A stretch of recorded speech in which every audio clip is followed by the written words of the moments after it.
కొల్లిరుసుకుందే కోడెలాగల్లే అప్ప పుల్లల షేదు నమిలిందే రామ రామ రామ రామ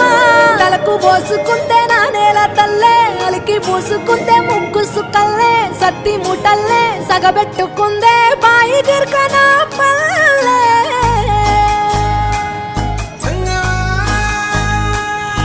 ఏ తెల్ల తెల్లని పాలధారలల్ల పల్లె తెల్లారుతుంటదిరా గుళ్ళోని గంటలు కాడెట్ల మెడలోన జంటగా మోగుతూ ఉంటాయిరా నాగలి భుజన పెట్టుకుంటే దోస్తులు చెయ్యేసినట్టేరా కొట్టు గోదా పక్కన ఉంటే కొండంత బలగం ఉన్నట్టురా చల్లగాలి మోసుకొచ్చెరా సేను శిలకల ముచ్చట్లు దారి పొడుగు చెట్ల కొమ్మలా రాలుతున్న పూల సప్పట్లు గట్టి మోపులు కాల్వ గట్టులు చెమట సుక్కల్లో తడిసిన ఈ మట్టి గంధాల